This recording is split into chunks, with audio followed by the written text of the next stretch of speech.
Hello, hello. Hope you guys are well. Welcome back to another Q&A. Now, Kieran is actually on a call with one of our clients that we just brought on board last week. There's some stuff, preliminary stuff we have to go through with copywriting.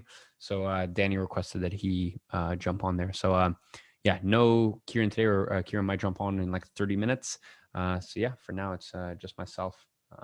Obviously, usually Kieran mans the station, mutes and unmutes people. With no further ado, let's get into it. First up, Andrew. Hey, man. I'm sure you're tired of people asking how you are, but I hope you are doing well.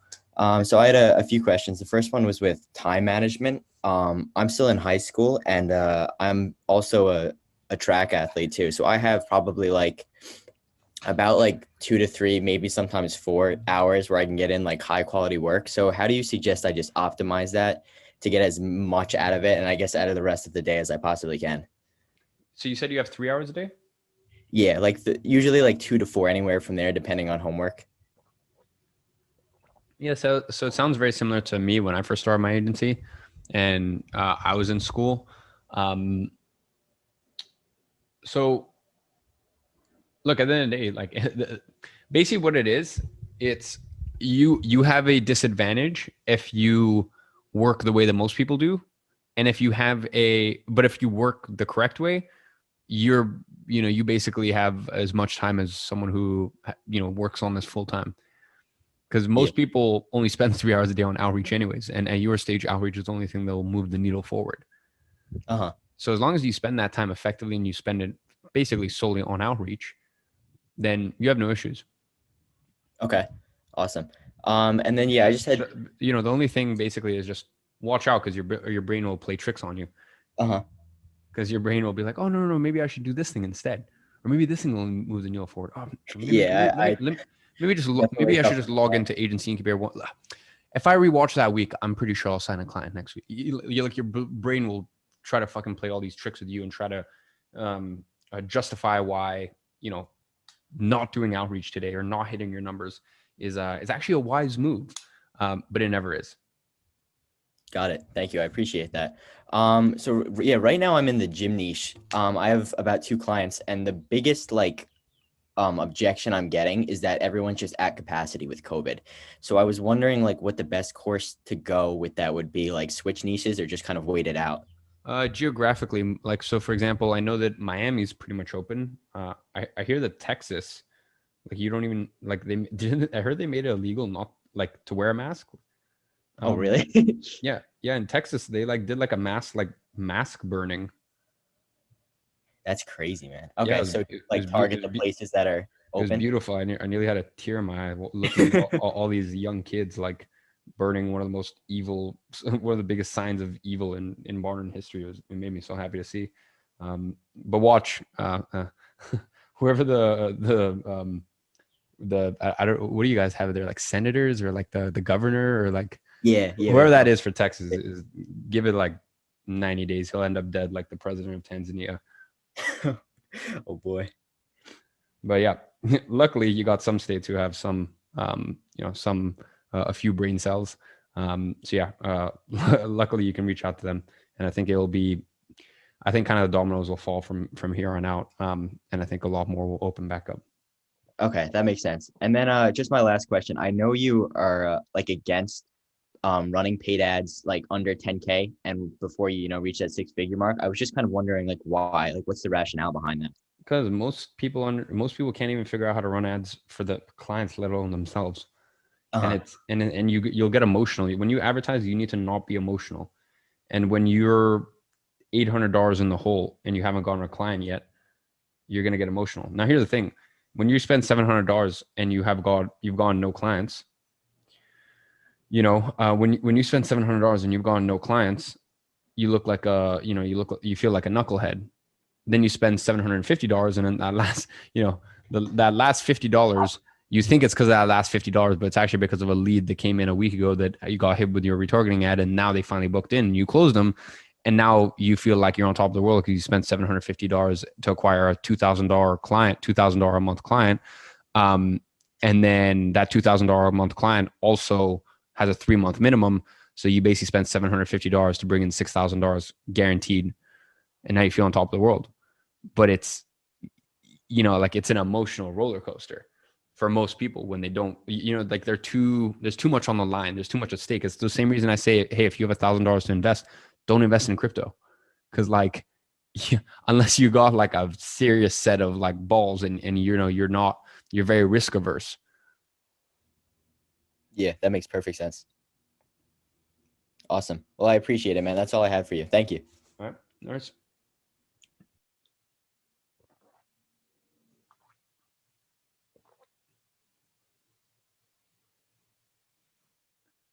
All right, David.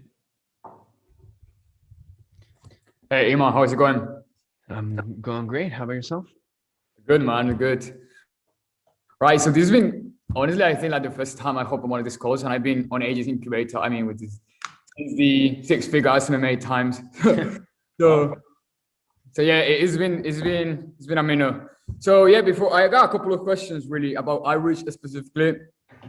Before I dive into them, I just give you some kind of like context of the situation that I have in my agency. So I've been like working as a media buyer for the last 3 years. I have spent like $2 million and generated like 4.2. From that, I got 3 solid case studies already. My goal with my agency is to get to 30K a month in 90 days. I'm already, I got like 52 days left to do that. Now, I have 2 clients. One is a 1K a month retainer, and the second one is not any retainer fee, is just a ROAS deal. Now, these clients, let's say they came organically, not for the email outreach that I'm doing. Now, my questions are, my cold emails, I have sent 100 emails. I had, I think, around an 87% open rate. From that, I have booked 2 meetings. Now, the way I'm framing the meetings, well, first of all, the way I'm framing the meetings is to share how they can double their revenue. And the call to action I'm giving them is to tell me how does their calendar look like. So I technically want to know their scale, and then I'm manually booking their call on Calendly. Now, my issue with this that I have seen in these 2 calls is that I'm going into the call. I spend like, I'm framing this as a 15-minute call, right? The issue is after 15 minutes, I have really just got into the first part of the script, meaning I have just kind of dissect the situation, kind of done the digging, and I'm just really not even got to the close of the part, right? Well, yeah, you can't do that. I mean, you can't frame a 15-minute call and then try to close it. Sure. 2 things. First of all, just like if the way that you're framing it, if someone came on and tried to sum it, I'd be like, the fuck are you doing? Like, don't tell me I'll call's one thing and then come in and do something totally different. Yeah, right. Right. So with your situation, you come in, present some value, and then go, hey, like, to be honest, it seems like you're a case where I don't really know if it makes sense for you to do this yourself. Right. You're a pretty busy business owner. You're at a good place with your business. I'm pretty sure we can get you to great, and you don't really have to do anything. It's an end-to-end service. Mm-hmm. So blah, blah, you go on, but the real point, and there's many sort of angles you can take with it, but really the main point is like, definitely don't come in and try to pitch when you've told them, oh, it's a 15-minute call. Yeah, I haven't actually like got to a pitch because the issue I saw is that first I'm framing it as a 15-minute call, and both calls I managed to hold them on the phone, like on a Zoom call, up to 30 minutes.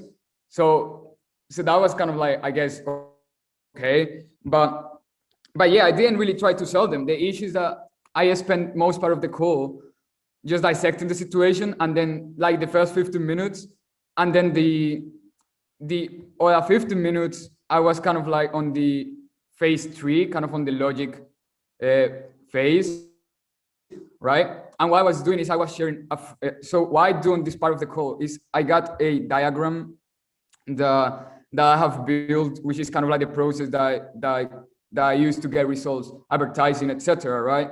So I'm kind of sharing that framework, and I'm backing up what I'm saying while I screen share one of the ad accounts I'm running. I use that as the case study, right?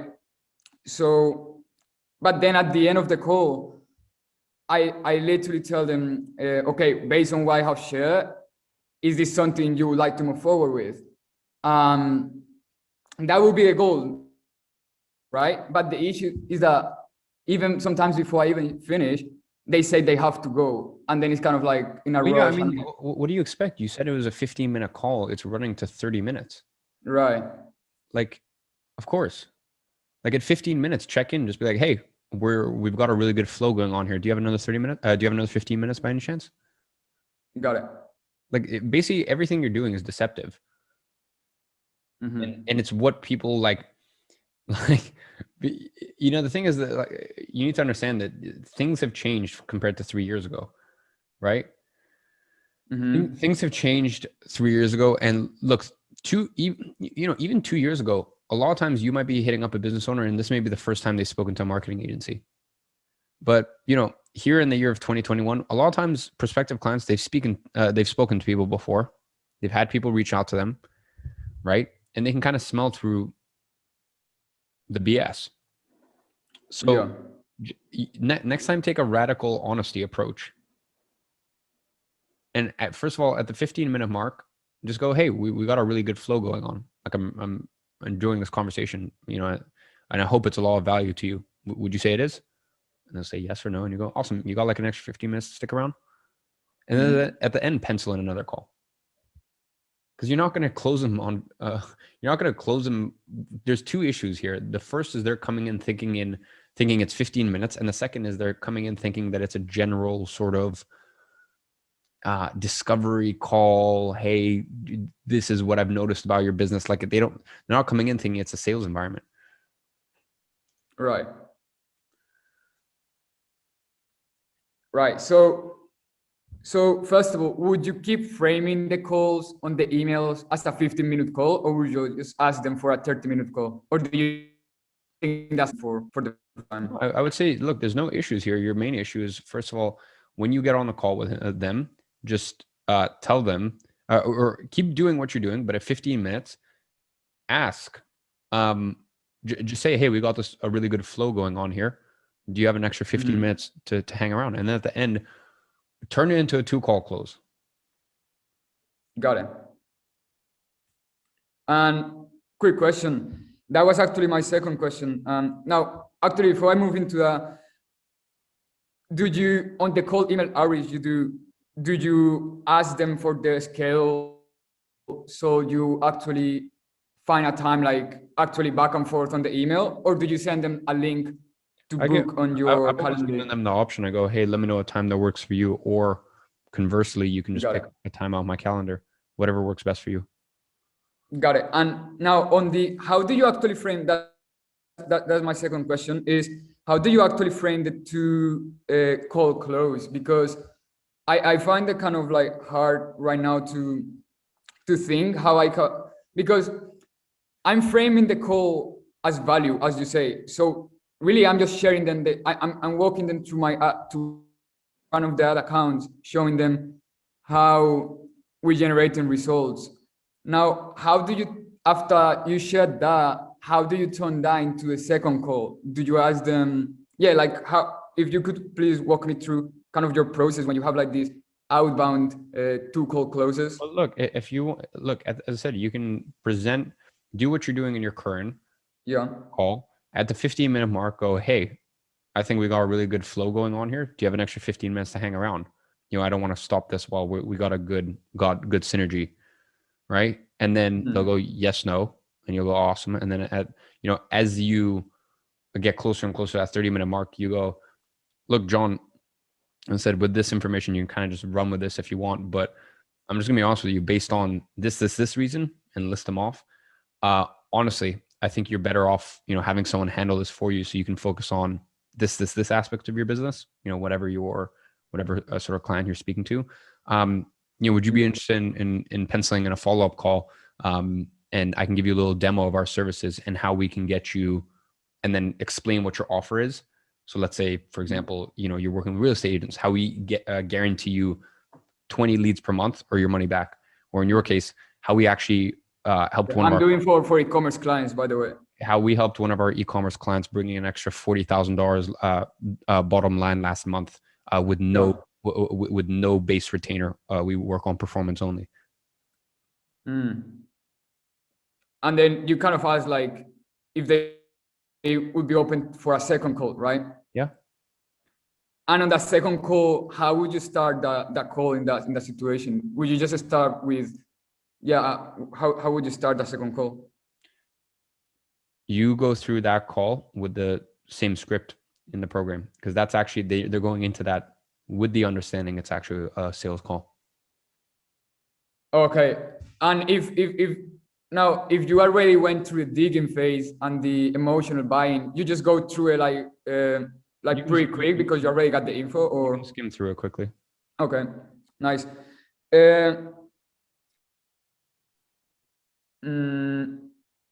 That's my question. I just actually got one more that just popped in my head that happened on the first call that I actually had.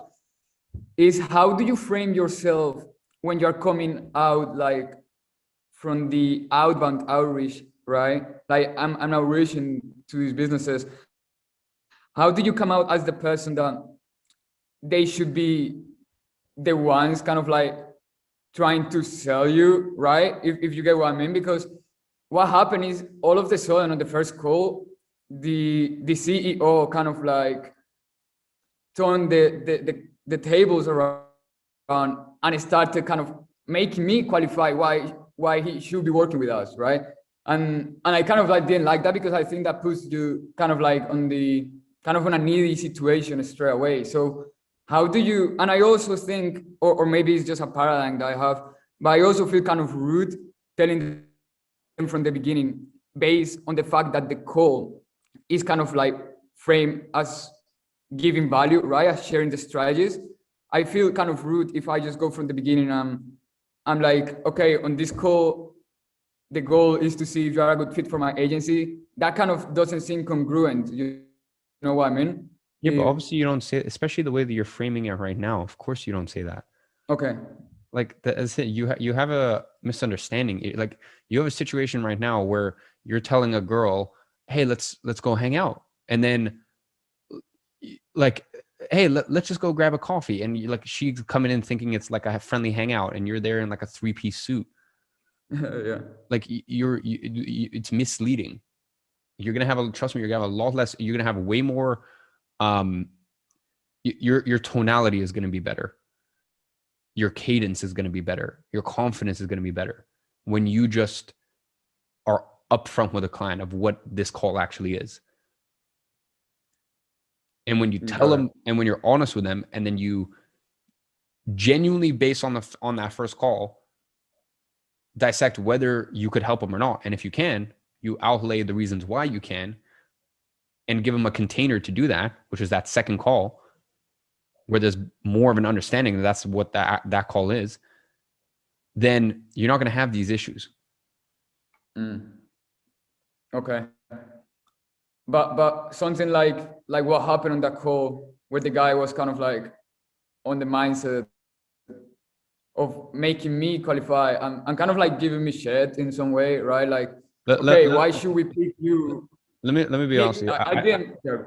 I I think he was probably very nice to you. I think if someone came in and booked in a call with me, based on, hey, I just noticed a couple things, and then came in and tried to sell me, I'd probably tell them to go fuck themselves. Yeah. So he was very nice to you. I would have been a lot harsher. Makes sense.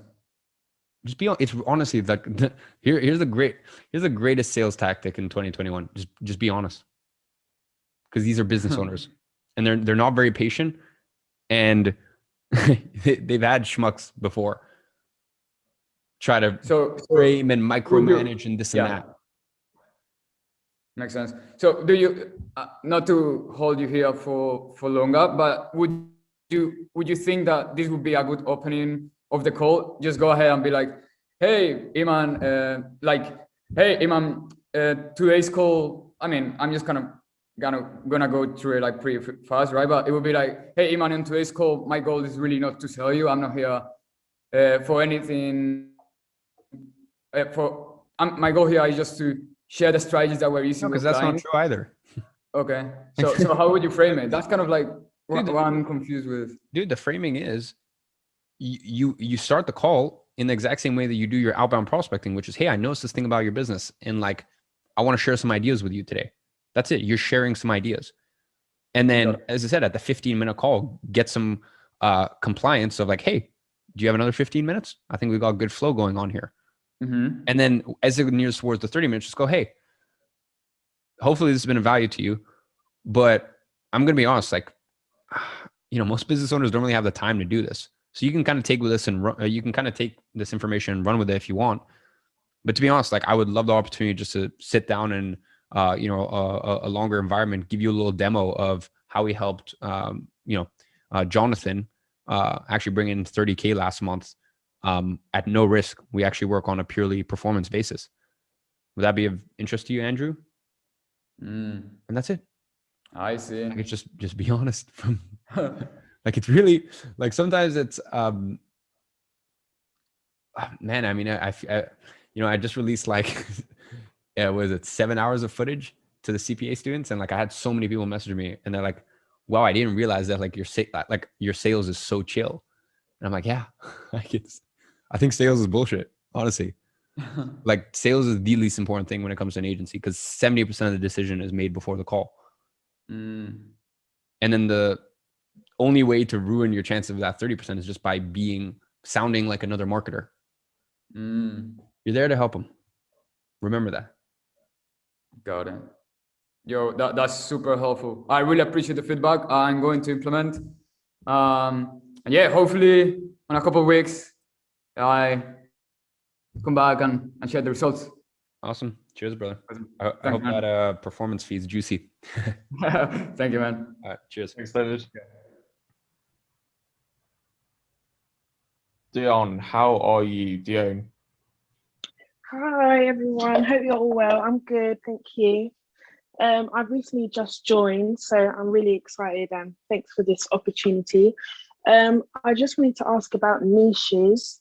I wanted to go into the e-commerce niche because I have a fashion brand niche, but I wanted to ask, should we target a specific niche within that e-commerce niche? So for example, like fashion brand niches, or is it e-commerce in general?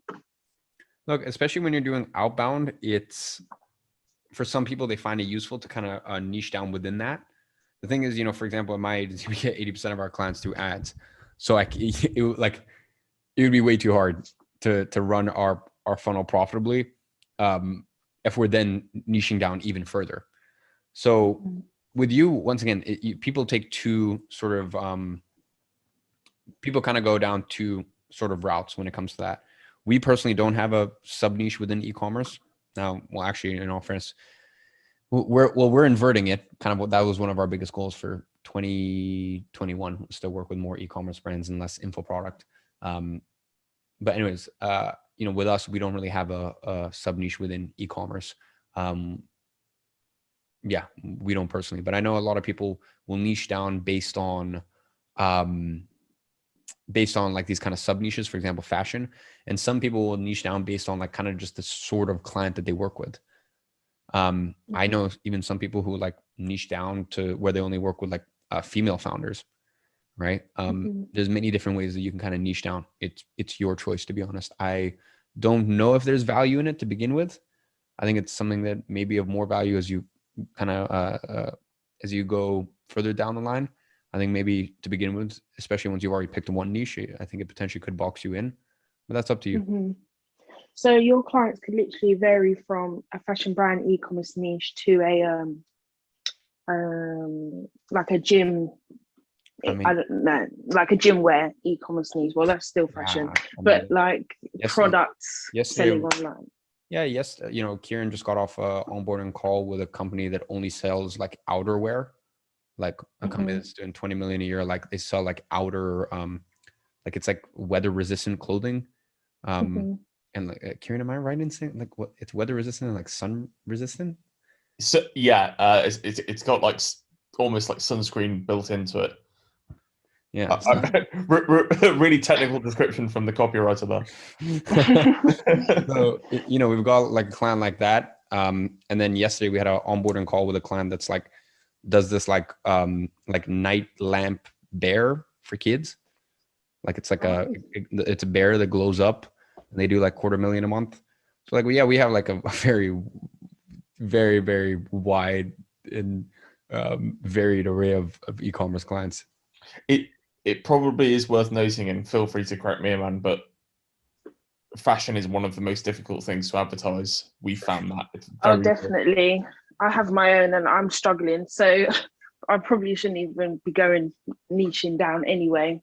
But I just thought like in the sales calls, I thought it would be easier to get them as a client because sort of that I can sort of relate to them, I suppose. But I guess I don't have to niche down, as you said. Mm. Okay, thank you so much. That's all I wanted to know. No worries. Thanks, Dion. Also, welcome, Dion. Lovely to have you on board. Welcome to the community. Justin, how you doing? Hello, I'm doing great. How about you guys? Doing great. Perfect. I've got 3 questions actually for today. So one of them being, I started my agency about 4 months ago now, and I picked up really quickly in the first month, and then I got a bit of a dip. Now I'm kind of going back up in the growth phase, and I've always kind of been really conservative money wise, so not really liking to spend too much, especially starting out, only on softwares. And I was kind of wondering right now, I'm starting to have a little bit more money, and but I'm afraid to spend. Like this is something like mentally, I'm just afraid to kind of reward myself and like, buy something nice for me or like to congratulate myself, let's say, from closing a client. So Eman, it's more of a question for you, but I'm wondering like, how do I kind of counter that essentially? Like how do I become comfortable with spending the money that I earned? Well, I mean, look, it's not a bad thing that you're not, to be honest. So first of all, how much cash do you have in the bank, if you don't mind? Yeah, no worries. I've got probably 15K right now. Yeah. So, I mean, in all fairness, like, you don't have much. Like, how much is the business doing a month profit? Yeah, I'm doing almost 6K profit. Yeah. So, dude, if I were you, just invest it. Okay. Like for me, like that's my easiest way to kind of get cash off my plate. So I'm not tempted to spend it. Yeah. Right. And second, it's just like, I don't think dude, I think here's the thing. If you were sitting on $1 million in cash, I'd be like, maybe let your hair down a little. But to be honest, like I think it's better that you have that problem than having the opposite problem. Like I don't think you're doing anything wrong. Now, if what I will say is if you get that itch to reward yourself, just make sure it's something that you can do a tax write-off. Get yourself the new M1 MacBooks are the 16-inch ones are coming out. Fucking Danny and I are gagging, waiting for those. Same thing with Tristan, actually. I mean, fuck the amount of 4K we have to edit. So like when that comes out, buy that, or maybe buy yourself some headphones that you can write off. Maybe buy yourself a new stand-up desk. Like, Don't listen to him and buy a car. No, yeah, definitely do not. Yeah. Look, do not buy like Kieran. What do you have, an M2? Yeah, don't buy a. Well, actually, then again, I mean, here's the thing. Like, yeah, fair enough, I guess. You only wanted me to buy that, so I would be indebted to you and have to stay in the company forever. No, I mean, because here's the thing. Kieran loves cars more than anything. So, yeah, I don't know. I guess if it puts a smile on your face, then I think it's almost worth it. But anyways, my point is, dude, invest your money, and then when it comes to the time, when it comes to a time where you actually feel the itch to spend it, just make sure it's something that you can tax write off. Yeah. Perfect. Got it. Thank you. No, definitely. I guess I've always, with pretty much everything that I've been spending the past few months, it's mostly like a tax write-off. I try to be on that side of the plate. So thank you, definitely. But yeah, I've got also two other little quick questions. One of them being, I'm currently also looking to onboard a media buyer, as this is not something that I've done in the past, and it's all been myself so far.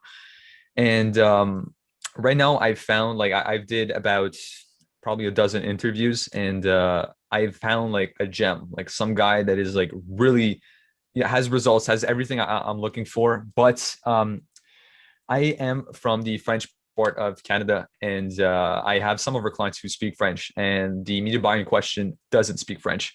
And I'm wondering if like how big of a barrier that would be, essentially, like language barrier wise with our clients, because I know for a fact like he'd probably have to use Google Translate to like send messages over to the clients. Now I'm wondering, in this case, what would you do? Like, would you still go ahead if the guy's a perfect fit, like all over the line except for that? What? So you're okay. So right now you have half French, half English speaking clients, That's it. right? And he doesn't speak French. That's it. That's it. Are you looking to work with primarily French speaking companies moving forward, or? No, I'd actually more be looking to work with English clients. Well, then potentially that look, if he's world class and you really, really like working with him, then I would say, maybe it kind of, you are future proofing with him in a sense. Yeah. Okay. Okay.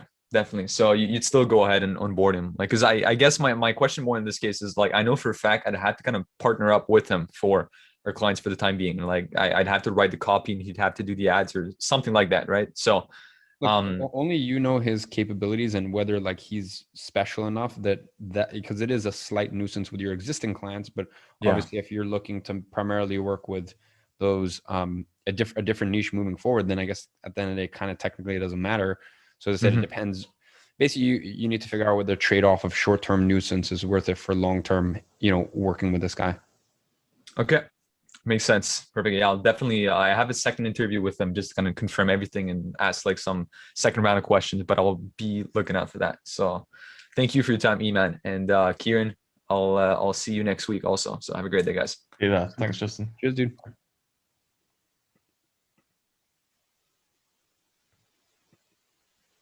Alex, how you doing? Hey guys, how's it going? Hello. So pretty much just one of my questions is ClickFunnels still the way to go with getting a website? And I know you stress not thinking too much about the website and all that kind of stuff, but that's just been one of the things on my mind. Yeah. So currently at the moment we're looking at, well, I guess it depends on budget. I love ClickFunnels because to me it's like an all-in-one solution. But I guess I'm also desensitized to the $97 a month. Like for me, like $97 a month is like nothing. And like if you're making like even $3 or $5 grand a month, I'm like, whatever, it's like $97 a month. It covers everything you could ever need. But I understand for some people that's not viable. And Kieran's kind of got his ear to the ground a little more when it comes to keeping budgets down. And I try my best in the program and everything like that. For me, it's worth it, but there are alternatives. It just involves a little bit, because we do all the heavy lifting on our side. Right. So you guys can just copy my funnel, you guys can copy everything over, right? The website template, everything, right? Now if you're willing to roll up your sleeves and do a little bit more work, then, in Wix, you can create some great sites. Okay. Yeah. And I am familiar with Wix. I've used so I started off as like a freelance videographer and I've used like Squarespace. I've used Wix in the past, but the main thing was just me trying to figure out, because I'm pretty new to the agency space. So I'm pretty much just starting and no clients yet, but yeah, that the website was one of the main things, but I know that ClickFunnels that's a really good website to use. So that was kind of like the main question, is seeing if, that's still what you would recommend if we're willing to spend that $97. If you're willing to spend, it's still what I recommend. As I said, because once again, you go on, go on igmedia.com. The entire thing's built on ClickFunnels, right? So it's like I'm recommending to you guys literally what I'm using myself, right? Or Yeah. onboarding, build on ClickFunnels, et cetera, et cetera. But then it basically just comes the question of, yes, then it comes the question of like, yes, it's the best, but it's just basically price analysis. And if it's worth it to you, then I definitely roll with it. If it's a little bit too much outreach, there are other options. Okay, awesome. And then one more question that just came to mind. So I'm kind of in the stage of, I definitely have a few limiting beliefs right now that I'm kind of getting over. And one of them is just like the outreach. So I've done a lot of outreach in the past with like LinkedIn, again, with like my freelance videography business, doing that stuff. But not doing Facebook ads, like I've never done them. So that's one of the main things. And I've been pretty much telling myself that before I do outreach, I'm going to have to get a contractor first, but I'm sure that's not the case. Would you recommend still like doing outreach even without the contractor, or maybe get the contractor first? In terms of contractor, look, do the outreach, right? Do the outreach because the contractor you may take some time to find it. Mm-hmm. Okay. So you would, I mean, yeah, pretty much do outreach while I'm obviously still finding that contractor media buyer. Exactly. Okay. Awesome. Yeah, those are the main questions I had. I appreciate you guys' time. Thank you so much. Nice. Thanks, Alex.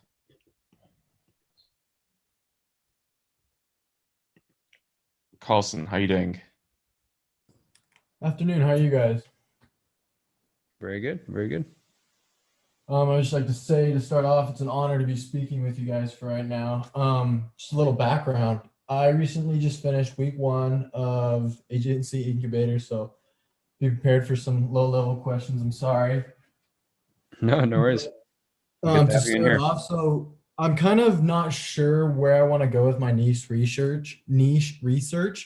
I did get a word of mouth lead on a potential whale client in the restaurant niche, but I'm not sure, like initially I wasn't really wanting to go that way.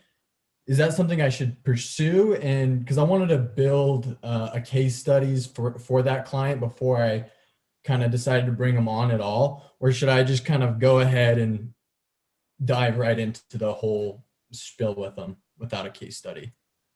What? So this whale client kind of came across your desk, and Yeah, just of word of mouth. yeah, 100% go for it.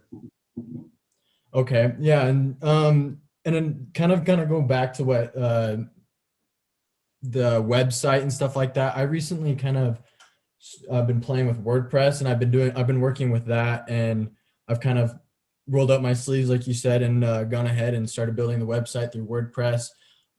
Would you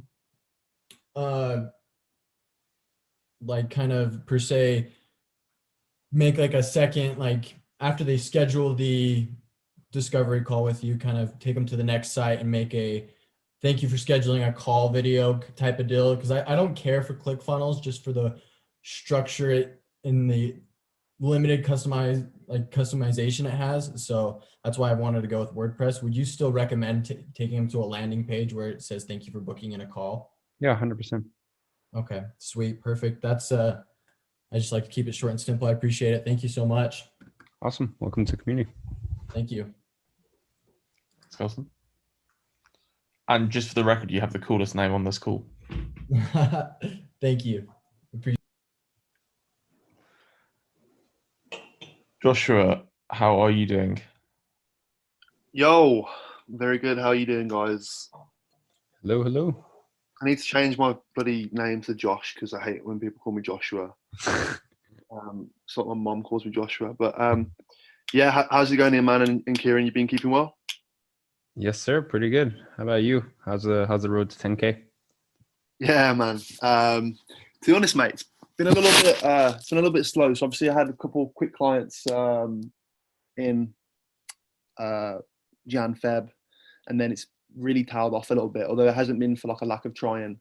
But I've got a few questions to ask. Not only like kind of personal questions, not for you personally questions, but like personal, like non necessarily business related questions, which would seep into your business, Mhm. as well as as well as like stuff on the business. So let's jump in. So first question is my media buy too expensive? I'm paying him $750 a month, pounds, that is, which equates to about $1,000 in dollars. Now he's good, and he's delivered some really good results for our one client. That being, we're getting like an 8x ROAS. So that's going well, but I'm still thinking like long term whether I should keep him on board or whether it's just too much. So $1,000 per month per client. Yeah. And how many clients are you managing? Only two. Just my two, the ones that I've got. And how much are you charging them? So the first client I brought on board, I took it on as like I didn't take a good markup on it. So I only took $250 for myself. And then the second, so I took 25% for myself. But that was in the wake of that was my first client, and I kind of just wanted to get some on board.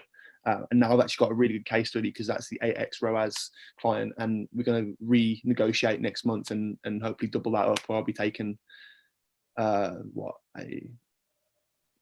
60% markup on that. So that's good. And then the other one, it's like 50-50. So, okay. So wait, so the first client you're only making £250 on? Yeah. Or $250? £250. £250. The second one you're making like £1,000 on? The second one I'm making it's $2,000. So that'd be like what, $750? Yes, £750. Okay. Yeah, I'd say at the moment it's a lot. I'd say potentially find a different one. Mm-hmm. Right? I'd say potentially find a different one, but don't mess up the flow with your current clients until you find a really good one. Like, don't just find a new one and then just move everything over. Mm-hmm. You know what I mean? So, yeah. Cool, man. I've had a couple of people say that. Obviously I haven't asked my media about that directly, but yeah, cool. Other questions I've got is in terms of like pixel data, because obviously I'm too early in the stage to start running ads just yet.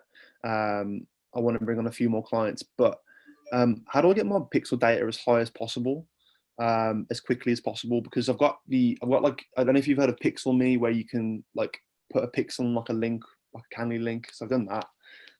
But I just want to get my pixel data to like 1,000 as quickly as possible. So do you have any suggestions on how you can do that as quickly as possible?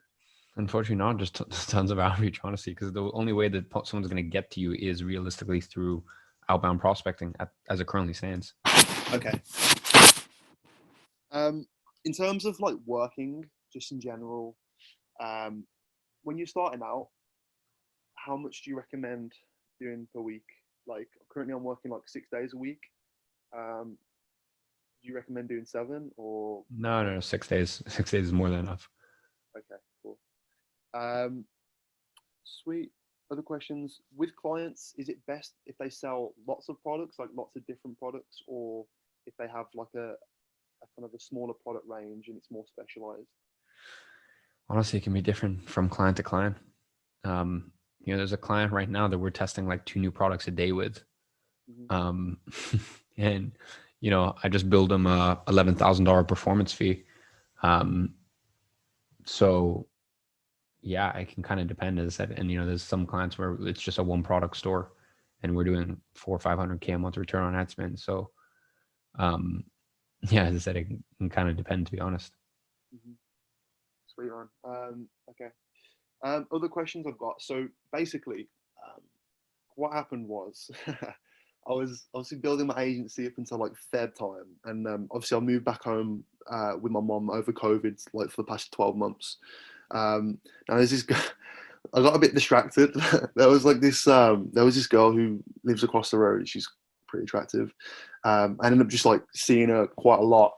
And then it just kind of got to the point where I realize now in hindsight that it's kind of distracting me quite a lot from the agency, even though like I didn't like, it's not like I was still working hard on my agency and stuff, but I feel like these things can kind of really impact your focus sometimes. Obviously I know you've dated a lot, you've got a girlfriend right now. How do you deal with those things? Is it just like mental lock off, like boom, like they don't exist from certain hours, or like what is it for you? So I think it kind of all depends on the kind of season you're in. I think you're at a point right now where like, you mean like, I don't think you can give yourself to someone else. Like, I think it's different. Maybe if you come in and you start a business and, you're already dating someone and this and that. But like I said, I just don't think you're at a point right now where you can give that energy to someone. And like, I was at that point for like, probably half of last year, like I got, intentionally, I was like, as in like, I literally set the intention of like, hey, I want to be celibate right now. Like 5 months of last year. Yeah. I was like, fuck, like I'm not in a place to share my energy with anyone right now. Mm. So yeah, the reason I say that is like, as I said, I just don't really think you're at a point right now to share that sort of energy with anyone. Is that because of just where I'm at with the business and like building it and Dude, like building a business is fucking one of the hardest things on earth. Yeah, absolutely. I mean, like, another thing is like, first of all, you can't be hanging out with this partner. Like, here's the thing, like with my girlfriend, right? Like, I get to my desk at 8. My last call today finishes at 9:30. Right. So like, I get to my desk at 8. I do solid focus work until like 2 or 3. And then my calls start at 3. And then sometimes they'll run until, like, for example, today, my last call runs until 9:30. So like, when do I see my girlfriend? I would have done like a 14-hour workday today. Right. So first of all, you need someone who's extremely understanding. Second, or you need to be in a phase of your life where you can do that. Right. Like when I met my girlfriend, like it happens every single year. There's 8 to 9 months a year where the only thing I give a shit about is work. That's it. Mm-hmm. I don't have eyes for anything else. And there's 3 months a year where work becomes like my third priority. My first priority actually becomes like partying and, rosé and calamari, having fun with friends. And like, that becomes my number one priority. And it usually happens like June, July, August. Mm-hmm. So yeah, you don't really have, like, you don't really have the energy to share with anyone else. And furthermore, like, you're not at a place like where I think you're solid. Mm-hmm. I don't really recommend anyone get in a relationship before they get to like 10, 15K a month. Cause like, I think you just kind of need to sort out your own shit first. Mate, I couldn't have said it better myself, man. I mean, like, I'm not seeing anymore because it just fizzled out anyway. But yeah, I think it's also like the emotional impact that has as well. Like, I feel like if you don't have your shit together and then there's like another person intervening with that, then it can become a problem. It can take your mind away from. It can take your mind off the game. So yeah, as in the business game. Cool, man. Last question is, so I've been at home for the past 12 months, and I kind of just feel like I want to maybe like go somewhere like totally remote, like say like Thailand or something, not to party at all. Basically to live in like a kind of remote aspect of like an island or something where it's super cheap to live. There's no distractions. There's no like, it's just me and a foreign country. I could just go to the gym, work, etc., and just get into a different environment. Would you recommend doing that at all? Or? Yeah, I'd say so. 100% better than moving like with the state of your current business. But here's the only issue with like, I don't know. I'm just never really a fan of like Thailand, Bali, because it's like, it's not very conducive to work. Why is that? Because it's sunny and stuff. Sunny, the culture, and also like, time zone. Like, I'm fucking going, like, I'm going to Maldives after tomorrow for 10 days. And like, that's not even as bad as Thailand or Bali. And that's still like a 5/6 hour time difference. And I'm fucking dreading it. But if you're in a different time zone, you can surely just target like businesses in Australia, for example, or do you know what I'm saying? Like you could. But what you want to cap yourself to Australia now? That's why I spend so much time in Cape Town, because it's a 1 hour time difference. But that's for the UK. But like Surely it's the same issues you have with speaking to clients in America, right? No. Because I mean, look, I live in the UK. Like, so if I go to Cape Town, it's a 1 hour time difference. It's not the end of the world to what I'm used to. But are you saying that by living in the UK, I mean, you can get both Australia and America and UK, I think, is probably best time zone wise in the entire world, because you can catch Australia, you can catch Middle East, you can catch Europe, you can catch America without not being ridiculous. Mm-hmm. Whereas once you start going to Bali, it's like, dude, it's fucking impossible to have a call with someone. It's really hard to have a call with someone in America or have a call with someone in Europe without really having like calls super late on in the day. Mm-hmm. Okay, that makes sense. All right, well, you've put a good point in there. Mexico or somewhere. Look, I'd say do it, but go to maybe like Colombia. Okay.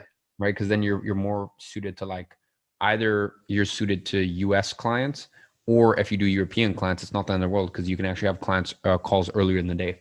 Yeah. Okay, I hear that.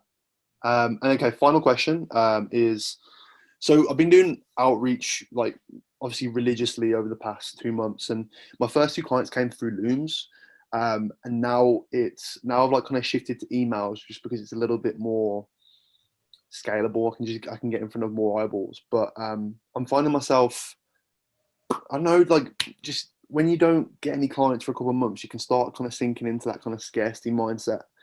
So just someone who's like fucking crushing it and is super successful.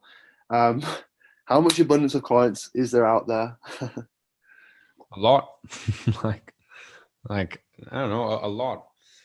A lot, but it's also just like, I don't know. I mean, here's the thing. I can say whatever. You've been running your agency for what, 4 months? No, since 1st of Jan. So yeah, I guess 3 months. 3 months. Like, dude, I can tell you, and here's the thing.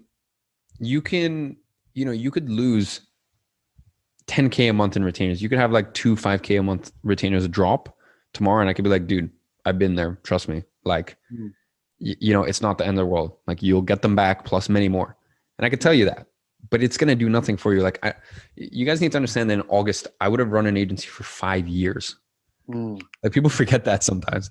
Like, people forget that you can go on my YouTube right now and look at 16-year-old baby me signing my first client. I knew you when you were like 16, man. Dude, yeah, exactly. We met when I was 16, right? Like, you mean like, so you need to understand, like, dude, I've been through it. I've been through like, as I said, having like 70% of my clients leave in a single month, right? I've been through like, and that happened to me in August of 2017. And I've been through like losing 25 grand a month in bottom line retainers, like having 3 clients all bring it in-house in 72 hours. Right. And I can tell you all this stuff, and I could be like, dude, like, there's so much business out there. It's ridiculous. And there's this certain point in which your market message aligns, your outreach gets dialed in, and it just all kind of comes together and works. Right. And I always say, when it rains, it pours. Right. And everyone has that moment. I can tell you that, like, dude, you're 3 months into the game. Like, you don't have the sort of emotional resilience that someone who's been in it for 18 months has. Like, it's time and time again. I see it. Bro, I'm not going to give up. It's not like I'm just like, oh. No, I know, but I'm just saying, comes a point, usually 12 to 18 months in, where I just like just something happens to agency owners, and they just get this like just this deep sense of certainty. And like, it's hard to explain unless you've experienced it. And I see it time and time again. 12 to 18 months, there's this thing that happens, right? So yeah, that's kind of all I can say is, that's it's kind of in the same way. The only other way I can kind of put it is like, people who've been in the cryptocurrency space for like 4 years, they've been through like the bull markets, the bear markets, and you know what I mean? Like, when a coin goes down by 15% in a day, they don't give a fuck. They're like, yeah, I've been through it, whatever. Like, this is all part of the process. Whereas, someone who just invested yesterday and their, Bitcoin dropped by 15%, they're freaking out. Right. So it's kind of the same thing. It's a certain experience you get, a certain maturity you get from experience, right? Yeah, 100%. All right, man. Thank you so much for answering the questions, man. And yeah, I'll talk to you soon, bro. All right.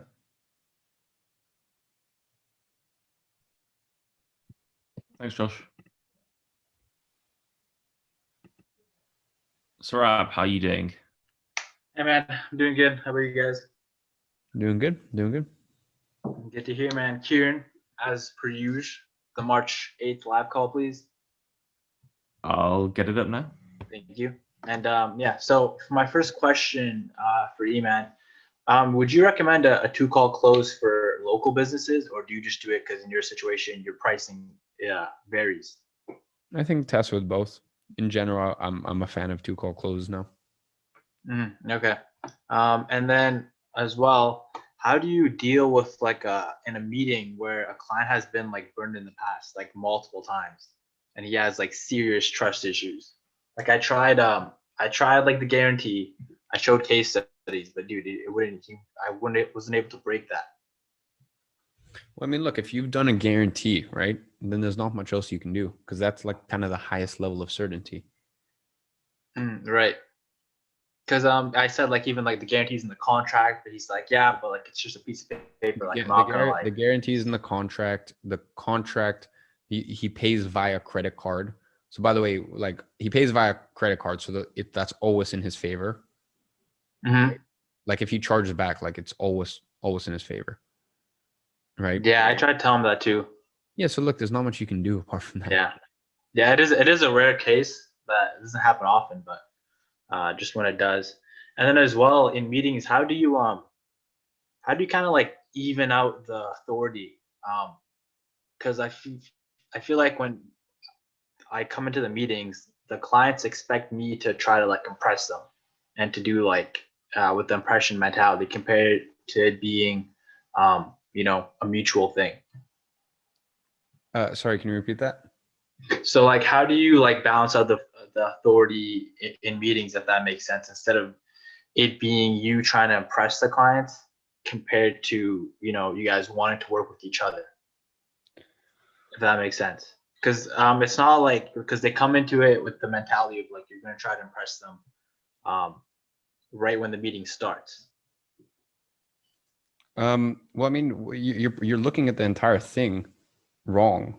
Of like impress, like it's two business owners speaking to each other. Exactly. Yeah, that's what I'm saying. Yeah, but they're not thinking they're not thinking you need to come in and impress them anyways. It's a hey, I think you have this problem. Do you think you have this problem? Do you view it as a problem? Either that's yes, or they genuinely don't believe it. And by the way, a lot of business owners genuinely believe they don't have a problem, or they are just happy the way they're doing it. And their business could be burning to the ground and they still will think, no, we got it. And you can't help those people. So it's a dance of, hey, I spot this problem, or I spot some opportunity cost where I think you could be bringing in more leads, bringing in more sales. Do you see where I'm coming from? Like, do you think that, do you think that you might potentially have a blind spot here? The business owner, but this is basically the high level structure of the business owner goes, yes, I do. Or they go, I'm not receptive. Or no, I think there's no issues, right? In those cases, there's not much you can do. If they can see that they have a problem, it's hey, here's how I would go about solving this problem. Here's how I solve this problem for another one of my clients. Would you be interested in me telling you how I could solve this problem for you? Right. And this is really just what it is, high level. It's not like you're a dancing monkey. Right. All right. Sounds good, man. That's all my questions for the day. Thank you. All right. Awesome. Thanks, Rob. Jose, how are you doing? Hello, guys. How are you? Hello. Well, I recently joined the coaching group a couple of weeks ago. So I already in week 2, I already do most of the action steps in week 1, but I have found a struggle joining the Facebook Business Manager. I believe because it's the age, because I'm just 15. And so first of all, I commit the error of putting the real age. I think that's a problem. And then I try to fix it. And when I was able to do the Business Manager account, it disabled me. And now it's asking me to put like an ID picture or something like that to put the age or something like that. I don't know what to do.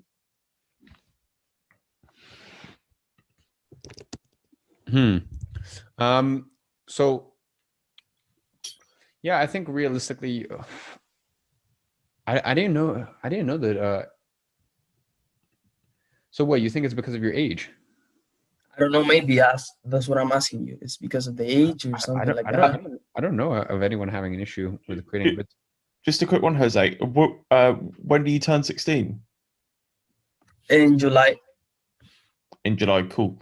Have you got any other questions? Because I'll just check all this while you're still speaking to a man. No, that was the only one. Okay, no worries. Jose, let me pop my email in the chat here. Can you just send me an email after this? Okay, no problem. You should be able to see it there. Kieran@graderagency.com. Okay. Amazing. Thanks, Jose. Thank you so much, guy. Bye.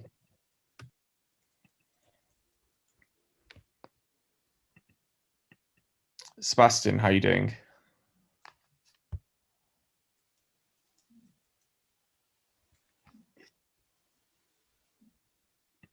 Oh. You're using an older version of Zoom, so you're going to be rejoining as a panelist. It's exciting.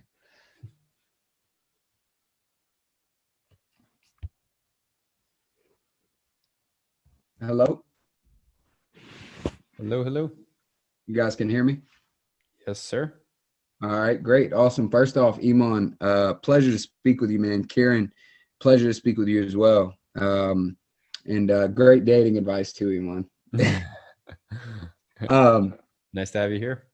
Yeah, man, absolutely. So I actually joined CPA like about a week ago. So I got access to agency, and I just watched the Setting Foundations video where you kind of recommended the different elements of agency incubator to look into. So I'm working on that today. But my primary question for you is, so I'm still in the process of scaling to 10K, about halfway there. And I've kind of determined based on, the industry experience that I have up until this point that I want to work within two spaces. So e-com and real estate. Reason being, I worked in real estate for a while and I owned an e-commerce brand myself. So my question for you is, I have my website set up to where I can collect inbound leads. And I have been for a while, and some I turned down, some I've accepted, but I've gotten a few offers for partnerships and roles that don't necessarily align with my niche, but I want to know your perspective on, obviously you stress the importance of having a niche and everything along with that. But if a client comes to you and they're not necessarily in that space, but you align, I watched your sales calls on CPA, and I, really studied the way that you talk to them. And I saw the one that you turned away, but what is the determining factor? Like, you're probably kind of at the point where if it's not info product, if it's not e-com, you don't even really talk to them. But at my stage, do you recommend taking them on or just? So how long have you had an agency for? So I've been in the agency space for like 2 years, but I went independent in July of 2020. Look, if these clients are coming to you and it's, look, at the end of the day, if these clients are coming to you and it's large enough of a retainer that it's kind of worth it, then yeah, potentially it might, it might be of interest to you. Now, I mean, look, obviously at the end of the day, like the one you saw inside of CPA, obviously there's like 7 hours, like sales call, onboarding calls, demo call footage in there with breakdowns. Yeah, it was a late night last night for sure. Yeah, I mean, dude, I just recorded another 3 hours. It's it's nuts. But obviously with that, like, with that example that you're mentioning inside of the Vault and CPA, with that example, it was just a matter of they were all e-commerce info product businesses. It's just with that one, like they weren't making enough money and it wasn't worth the risk to us. Like, I mean, you saw another client where like, I took the risk. They were only making 25 grand a month. And then within our second month, our billable with them was 4,000 pounds. Nothing spectacular, but it was kind of worth the risk. And, coming up to our third month, I think the billable is going to be like 6,500 pounds. So yeah, I guess my point is you are at that stage where you know, you're still kind of on your way to 10K, you know, you're doing well. You're making full-time income, you're doing well with your agency, creeping up on 10K. So yeah, you know, it might be worth entertaining that conversation. Okay, cool. And then services outside of and I'm sure I'll get this information in the course, but services outside of kind of, well, I'll tell you right now. So the 3 elements of services that I'm offering right now is kind of the brand management, paid advertising, and visual production. So it's like 3 elements. So first, my question for you is, you know, with your experience, I know you started with the creative agency. I've been following you on YouTube for a really long time. Do you think that that's scalable? I mean, obviously there's agencies that do that, but is it scalable if I have resources to fulfill those services, to offer those 3 provisions? Well, yes, but I think the thing is, like, you know, I got my creative agency at 25K a month, right? Yeah. But I think your issue right here is that you're doing too much. Gotcha. Right. Now, what are you offering your current clients at the moment? Current clients is just brand management and visual production. And well, I do have one client that's just a really small client. We're probably going to part ways at the end of the month because Max told me I was really undervaluing myself on that. But they're just like a 20% ROAS. So I have, you know, a few clients, you know, one in visual production, one in brand management, and one in paid advertising. And most of the time, the brand management kind of bleeds over into the visual production, whether it's just like, you know, creating graphics or, you know, taking photos for them. Some element typically bleeds over. But I mean, I'm successfully doing that, you know, currently. I think that it's just figuring out the best way to price it is my problem right now. Like, and not selling myself short on any of the tiers. Look, I think with what you've got right now, it's easier to take what you've got right now and get it to 15, 20K a month than it is to basically start a new business, which is what you're doing with introducing this paid traffic stuff. Yeah. Because you have no experience with it, correct? With paid traffic? Yeah. I mean, I've managed, I mean, I wouldn't say I'm very experienced, but I've managed accounts with spends at about 5K a month. So I've done a little bit of it. And I've done it well, quite honestly, but okay, well, then, well, then in that case, honestly, I would, well, in that case, the inverse applies, which is I would start to phase out like that's a USP for you. Is this, visual design? What was it? Visual production. Visual production. You marry the visual, because that's the big issue with a lot of e-commerce brands, for example. Let's say you go down that route. Is a lot of them, you know, you can do everything as an agency owner. You can create the content. You can, do the campaign structure. You can load balance budgets. But unfortunately, a lot of times they have issues with their creatives. Yeah. One of the biggest frustrations, right? So you can actually, that can be one of your USPs of your agency.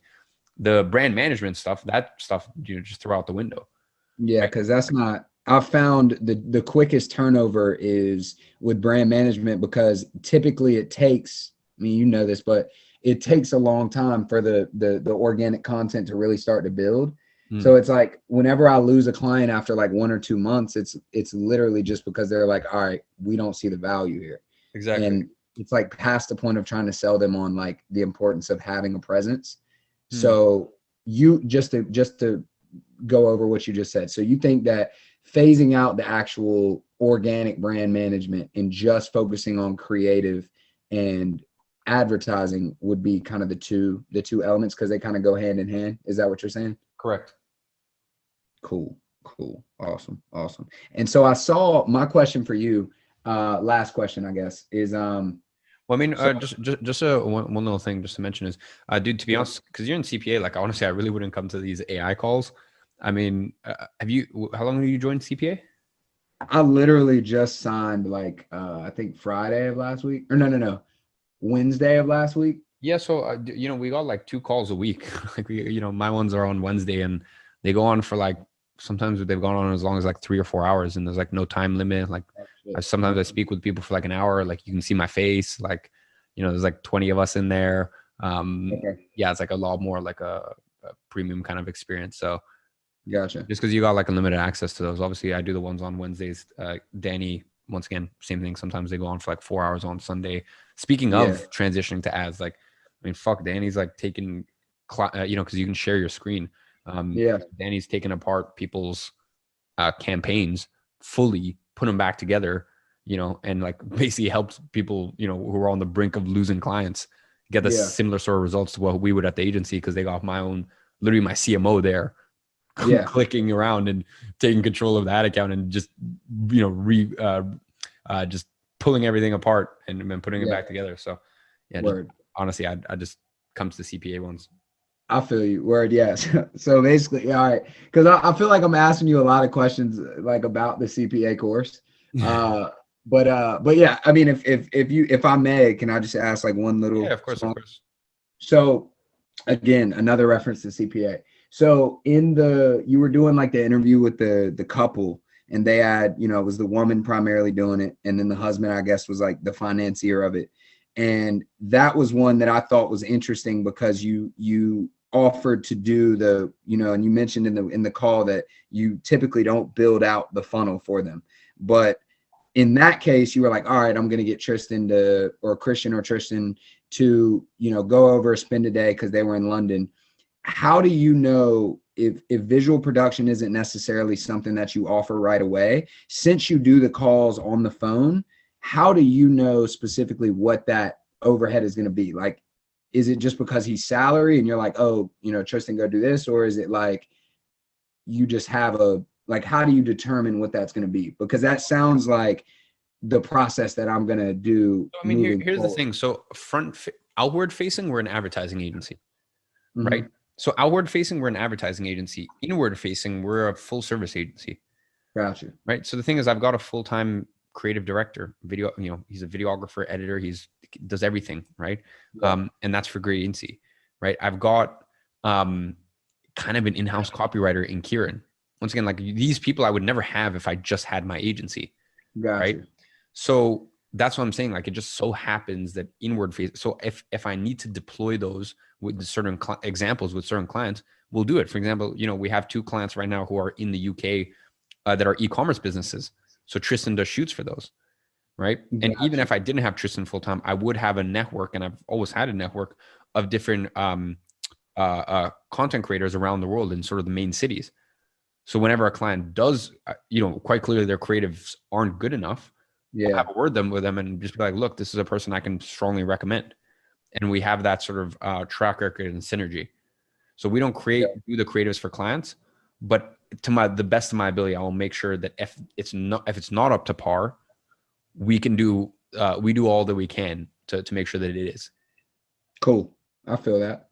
So by outward facing, you mean just the way that you position your brand, like your website, your advertising, all that stuff? Exactly. Cool. Perfect, man. Well, Iman, I appreciate your time, brother. I look forward to speaking with you further in CPA, man, but I appreciate you. All right. Cheers, brother.